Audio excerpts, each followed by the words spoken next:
వాతావరణ కాలుష్యాన్ని తగ్గించేందుకు కేంద్ర రాష్ట్ర ప్రభుత్వాలు సౌర విద్యుత్తుకు ప్రోత్సాహం అందిస్తున్నట్లు రాష్ట్ర విద్యుత్ శాఖ మంత్రి గొట్టిపాటి రవికుమార్ తెలిపారు. గిద్దలూరు మండలం కృష్ణశెట్టిపల్లి ఎస్సీ కాలనీలో నిర్వహించిన PM Suryaghar rooftop solar పథకాన్ని మంత్రి ప్రారంభించారు. ప్రస్తుతం రాష్ట్రంలో విద్యుత్ తయారీకి బొగ్గు అధికంగా వినియోగిస్తున్నామని, తద్వారా కాలుష్యం పెరిగిపోతుందని ప్రత్యామ్నాయంగా సౌర విద్యుత్ పథకాన్ని అందుబాటులోకి తెచ్చినట్టు తెలిపారు. రాష్ట్ర వ్యాప్తంగా 6 లక్షల మంది వినియోగదారులు వీటిని ఏర్పాటు చేసుకునేందుకు ముందుకొచ్చారని అన్నారు. ఎమ్మెల్యేలు ముత్తుమల అశోక్ రెడ్డి, ముక్కు ఉగ్ర నరసింహారెడ్డి, కలెక్టర్ విజయ సునీత, ఎస్సీ కట్టా వెంకటేశ్వర్లు అధికారులు పాల్గొన్నారు. కృష్ణశెట్టిపల్లిలో వాళ్ళ కాలనీ వాసులందరూ కూడా ముందుకొచ్చేసి మేము సూర్యగారిని ఉపయోగించుకుంటామని ముందుకొచ్చారు. వాళ్ళు కన్సర్న్ ఇచ్చారు.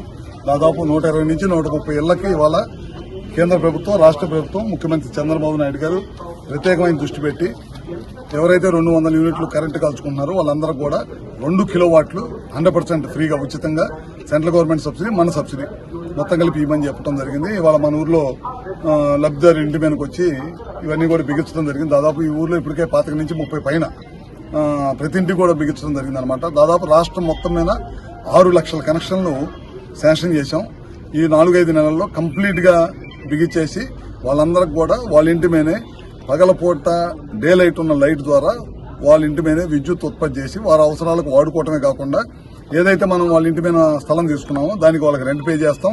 ఎక్సెస్ ఏదైతే ప్రొడ్యూస్ అయిందో అది మళ్ళీ ప్రభుత్వం తీసుకుని ₹2.09 వాళ్ళ అకౌంట్లోకి మళ్ళీ డబ్బులు వేయడం జరుగుతుంది అనమాట. రైతులకి ఇళ్ల మీద కరెంటు ఉత్పత్తి చేయడమే కాకుండా వ్యవసాయానికి కూడా 9 గంటలు నాణ్యమైన కరెంటు ఇవ్వాలనే దానికోసం